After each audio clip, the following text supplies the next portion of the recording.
सुलक्षणा, वहां पर तो परहेज का खाना दिया जाता है कुछ दिन की प्रॉब्लम, लेकिन अरे वो आ जाएगा ना, कुछ ही दिनों की तो बात है। तुम कैसे कह सकते हो कि कोई फायदा नहीं निकला? अब तक जो भी कुछ हाथ आया है, जो मलिक का मैंने विश्वास जीता है, वो तुम्हें भूत बना बना कर डरा कर ही तो उस पर कंट्रोल किया है मैंने। अरे फिर भी क्या कर लिया तुमने आज तक? कुछ नहीं, बस हाथ पर हाथ धरे हुए बैठे हो। अरे क्या नहीं किया मैंने?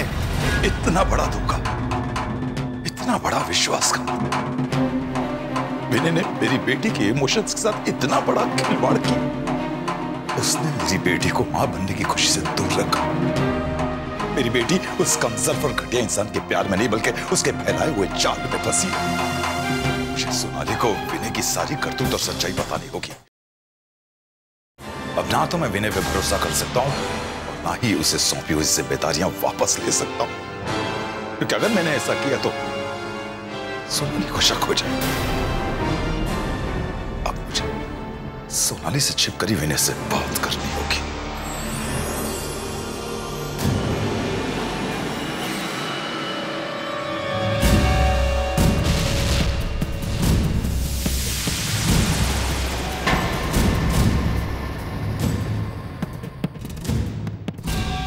क्या हुआ, आप अभी तक सोए नहीं? शायद अब मेरी नींद हमेशा हमेशा के लिए उड़ चुकी है। क्या हुआ? वो उस आदमी की आत्मा फिर से आपके सामने आई क्या? नहीं, दरअसल तेरी असली शक्ल अब मेरे सामने आई है।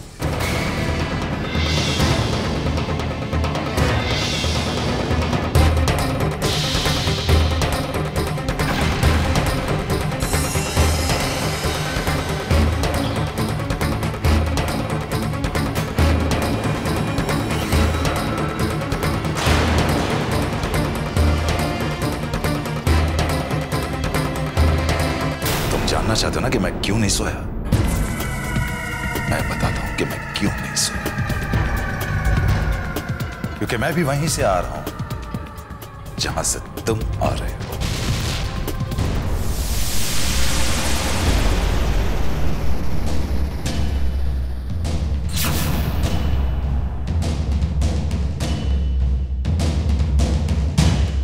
And for your kind information, मैंने तुम्हारी और गनी की सारी बातें सुन ली हैं।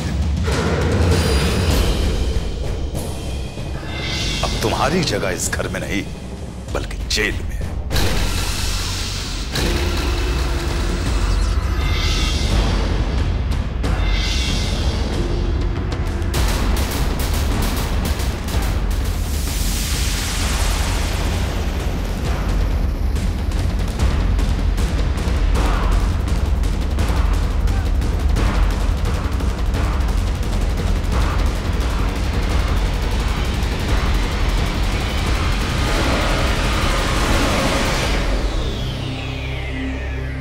क्यों अपनी इकलौती और मासूम बेटी की जिंदगी बर्बाद करना चाहते हैं मलिक साहब?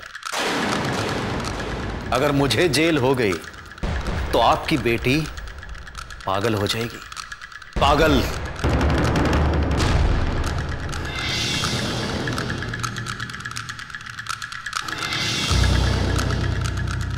अगर मुझे जेल हो गई तो आपकी बेटी इस घर की एक भी दीवार नहीं छोड़ेगी अपना सर टकराने के लिए।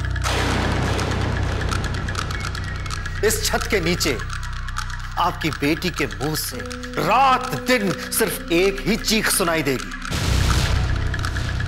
विनय, विनय और सिर्फ विनय। मुझे कोई फर्क नहीं पड़ता अगर मेरी बेटी दीवारों से अपना सर टकराए, चीखे या चिल्लाए, लेकिन अब मैं तुम्हारा मनहूस साया अपनी बेटी पे नहीं पड़ने दूंगा। Just get lost! बहुत पछताएंगे मलिक साहब, आप बहुत पछताएंगे। Out, I said.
फटा जा रहा है, मुझे नशा चाहिए।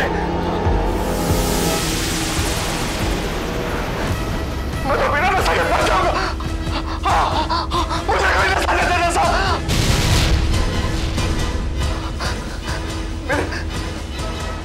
मेरे हाथ क्या हो रहा है? मुझे नशा ला के दे दो। मुझे नशा चाहिए। खुद को संभालो राजेश, कुछ नहीं होगा। मैं हूं ना, कुछ नहीं होगा। मुझे नशा चाहिए। डॉक्टर मेरी बात सुनो। मुझे नशा चाहिए डॉक्टर। राजेश रिलैक्स। तुम्हें अच्छा होना है ना? मैं हूं ना, मैं हूं तुम्हारे साथ। मैं हूं ना, संभालो। कोशिश करो डॉक्टर। मुझे पुड़िया चाहिए, मुझे नशा चाहिए।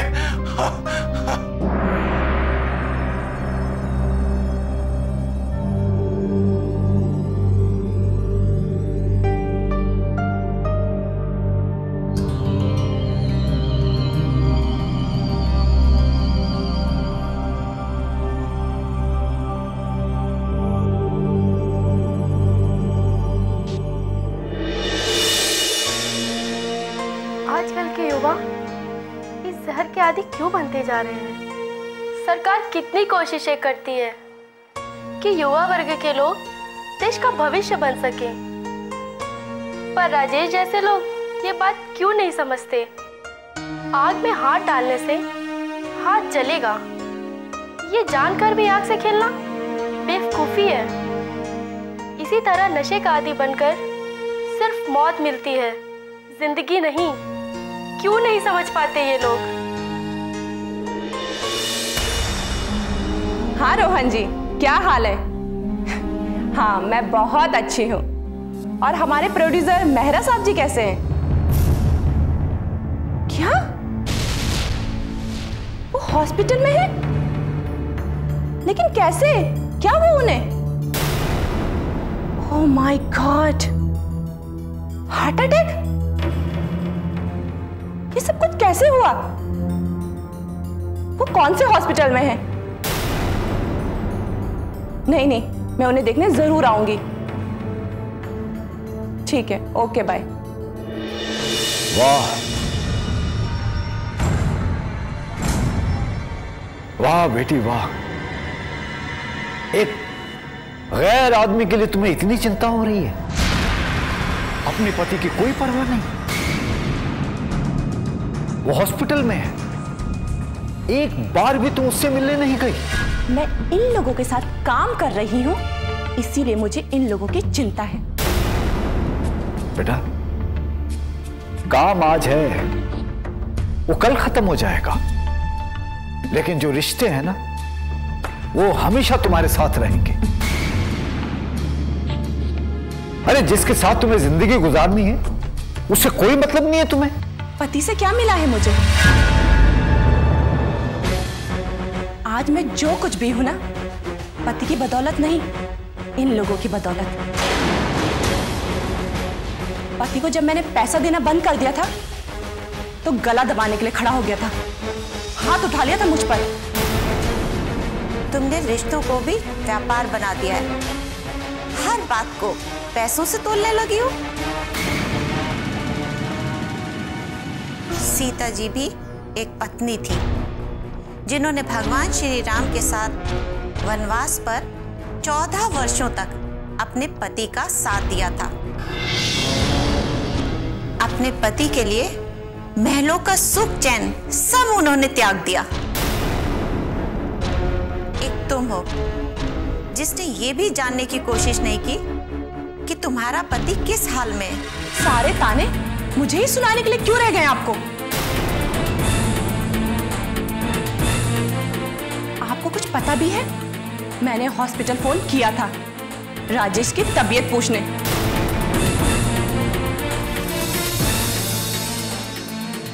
और जब मुझे टाइम मिलेगा तो मैं उसे जाकर देख भी आऊंगी।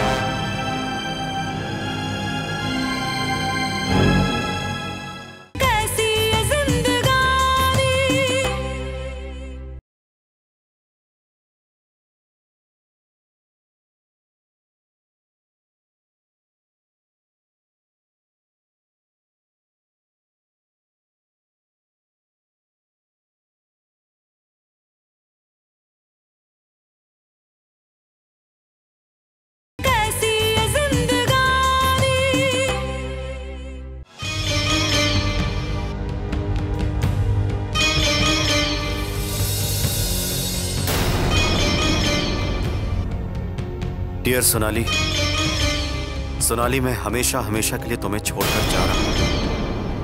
नहीं बता सकता क्यों और किस लिए, बस खुश रहना।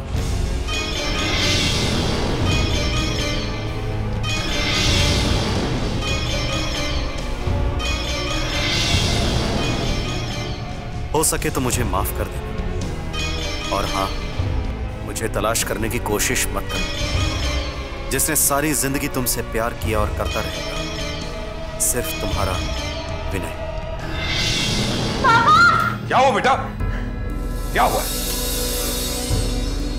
पापा विनय घर छोड़ के चला गया। पापा मुझे छोड़ के चला गया। पापा विनय घर छोड़ के चला गया। पापा रिलैक्स बेटा, रिलैक्स। क्या बात है, मुझे बताओ तो सही।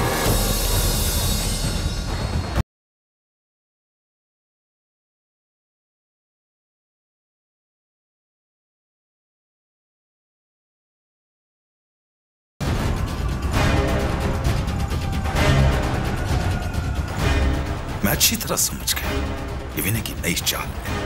वो सोनाली को सीढ़ी बनाकर अपने मकसद में कामयाब होना चाहता है।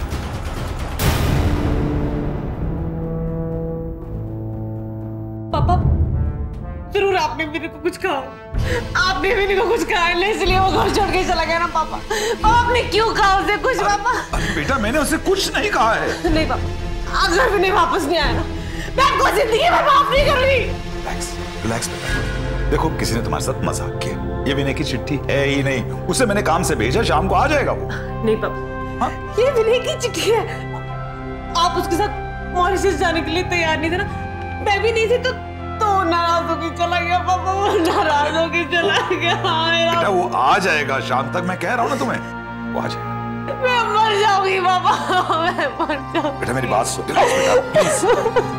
सोनाली, सोनाली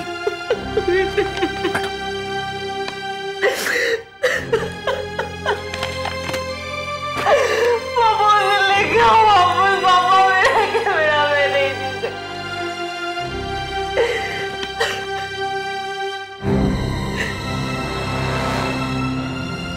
इस विनय ने मुझे एक बड़ी मुसीबत में फंसा दिया है। मेरे पैरों तले तो जमीन ही खिसक गई थी जब रात को तूने मुझे फोन करके बोला कि अभी के अभी ये ठिकाना छोड़ दो। अरे मुझे लगा कि पुलिस को हमारे ठिकाने की खबर लग गई है, लेकिन अब पता चला कि रात को छुपकर तुम्हारा ससुर हमारी बातें सुन रहा था। हाँ गनी भाई, मेरे ससुर पर मेरा सारा राज खुल चुका है। सब कुछ पता चल गया उसे मेरी असलियत के बारे में। ये तो बहुत बुरा हुआ। अब क्या? अब क्या? अरे तू तो ऐसे ठंडी सांस लेकर बात कर रहा है जैसे कि कुछ हुआ ही नहीं। अरे अब हमारा एक सेकंड के लिए भी यहां पर रुकना खतरे से खाली नहीं होगा। अगर पुलिस के पास जाकर तेरे ससुर ने हमारा सारा कच्चा चिट्ठा खोल दिया होगा, अबे बेमौत मारे जाएंगे हम लोग, बेमौत। रिलैक्स गनी भाई, रिलैक्स। ऐसा कुछ नहीं होने वाला है। अरे क्या कुछ नहीं होगा? इस बार मैंने मलिक की उस कमजोरी पर वार किया है कि तड़प कर रह गया होगा वो। पुलिस के पास जाने की भूल तो कभी नहीं करेगा, कभी नहीं। मतलब ये गनी भाई, इस बार मैंने मलिक के साथ वो गेम खेला है कि वो ना जी सकता है ना मर सकता है। अब देखना, उसकी बेटी को इतना तड़पाऊंगा मैं, इतना तड़पाऊंगा कि अपनी बेटी की तड़प को देख करके मलिक मेरी हर शर्त मानने के लिए मजबूर हो जाएगा। हाँ। मेरी समझ में नहीं आ रहा कि तुम कहना क्या चाहते हो। अरे गनी भाई, मेरी बीवी की कमजोरी हूं मैं और मलिक की कमजोरी है उसकी बेटी। मेरी बीवी मेरे बगैर जी नहीं पाएगी और मलिक अपनी बेटी के बगैर जी नहीं पाएगा। आप कुछ समझे? कौड़ी तो तूने अच्छी फेंकी है। अगर पासा उल्टा पड़ गया तो? नहीं गनी भाई, इस बार पासा उल्टा नहीं पड़ेगा, बिल्कुल भी नहीं। अब मैं मलिक एम्पायर का चौकीदार या केयरटेकर नहीं बनकर रहने वाला हूं। अब देखना गनी भाई, इस बार मैं मलिक एम्पायर का मालिक बनूंगा। मलिक एम्पायर का मालिक गनी भाई, मलिक एम्पायर का मालिक। विनय, कमाल है, कमाल है। मान गया मैं तुझे। वाकई तूने मुझे चौंका दिया।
पापा झूठ बोल रहे हैं ना विनय कि उन्होंने तुम्हें कहीं काम के लिए भेजा है?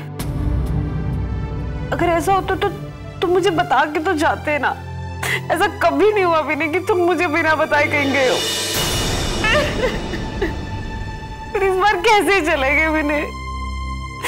तुम कहाँ चले गए हो विनय?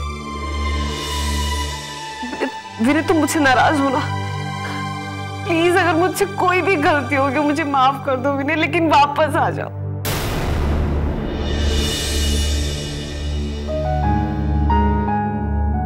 मैं अभी तुमसे बात करती हूँ।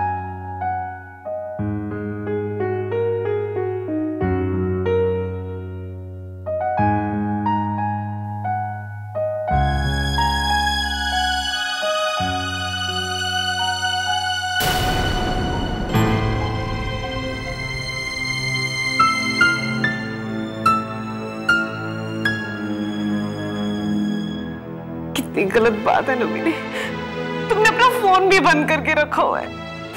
तुम कहाँ चले गए हो विनय? तुम कहाँ चले गए हो?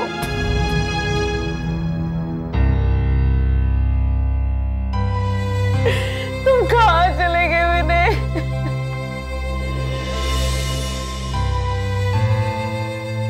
अब तो सब ठीक हो गया था विनय।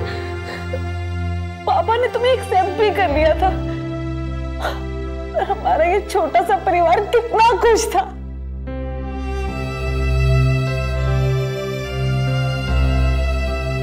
तुम्हें मुझसे कोई नाराजगी थी तो तुम मुझे बताते हैं विनय, मैं तुमसे माफी मांग लेती। लेकिन तुम ऐसे नहीं जाते विनय, तुम ऐसे नहीं जाते। तुम जानते हो मैं तुम्हारे बिना नहीं जी सकती, नहीं जी सकती विनय।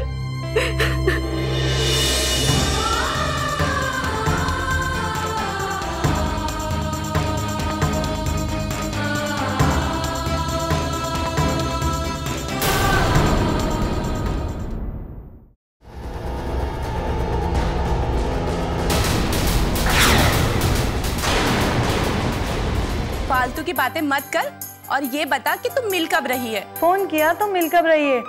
रहने दे, सब दिखावे का प्यार है तेरा। वो फोन नहीं उठाएगा सोनाली, वो तुम्हारी जिंदगी के साथ खेल रहा है।